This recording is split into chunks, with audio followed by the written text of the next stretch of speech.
ఒకసారి 'శిలా నీవే శిల్పి నీవే' పాట మా కోసం పాడాల. పాడగలరా?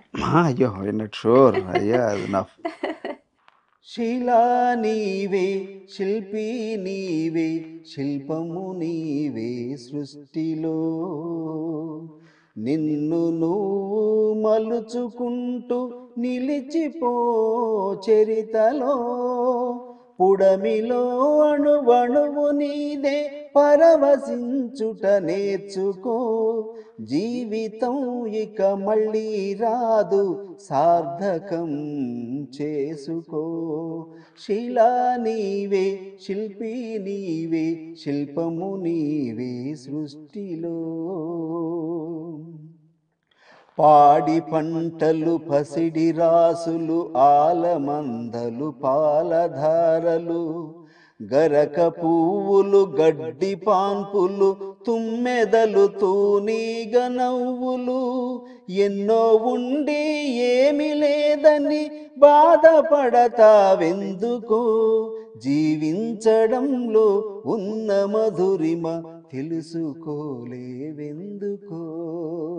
శిలా నీవే శిల్పి నీవే శిల్పము నీవే సృష్టిలో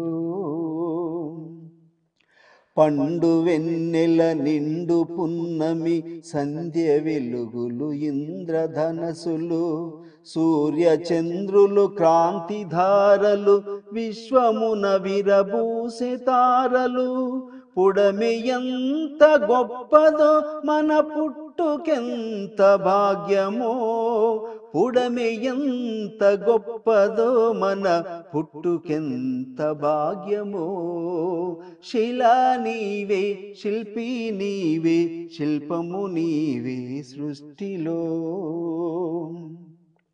కొండ కోనలు వాగు వంకలు జంట గువ్వలు జుంటి తేనెలు రామ చిలుకలు గోరు వంకలు కోయిలలు కోనంగులాటలు తనివి తీరదు తనువు చాలదు జీవితంపై ఆశ సడలదు తనివి తీరదు తనువు చాలదు జీవితంపై ఆశ సడలదు శిలా నీవే శిల్పి నీవే శిల్పము నీవే సృష్టిలో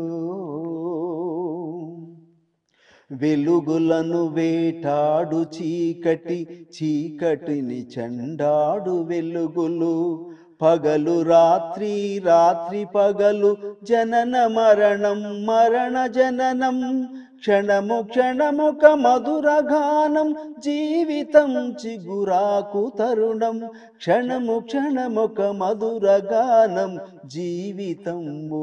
జీవితం చిగురాకు తరుణం శిలా నీవే శిల్పి నీవే శిల్పము నీవే సృష్టిలో నిన్ను నువ్వు మలుచుకుంటూ నిలిచిపో చరితలో పుడమిలో అణువణువు నీదే పరవశించుట నేర్చుకో జీవితం ఇక మళ్ళీ రాదు సార్థకం చేసుకో.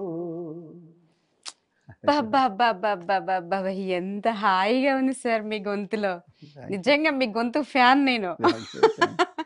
అంత హాయిగా ఉంది మీరు పాడుతుంటే అసలు ఎంతసేపైనా వినొచ్చు ఇంకా.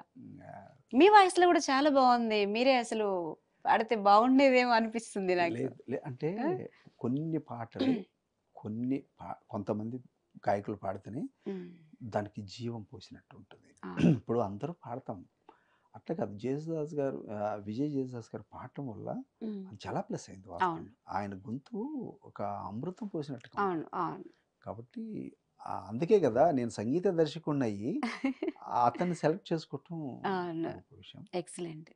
దీంట్లో ఏంటంటే ఇంకొక విషయం కూడా చెప్పాల్సింది ఏంటంటే జయరాజు గారు అంత గొప్పగా రాశారు.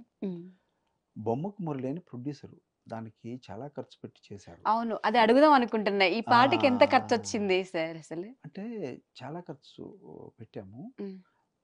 అంటే అంతా ఎంత రావచ్చు? దాదాపుగా 10 లక్షల దాకా ఒక పాటకు 10 లక్షల దాకా ఖర్చు వచ్చింది.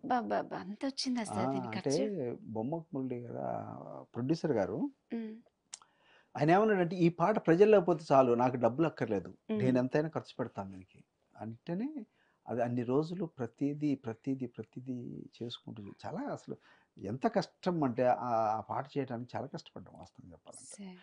డే అండ్ నైట్‌లో అయితే నేను 3 గంటల దాకా ఎడిటింగ్ అబ్బా! చేస్తుంటే మా మిసెస్ నైట్ ఎప్పుడు వాళ్ళు పడుకొని లేచి అప్పుడు పాపం నా మీద జాలేసి టీ చేసి ఇచ్చేది పాపం 3 గంటలు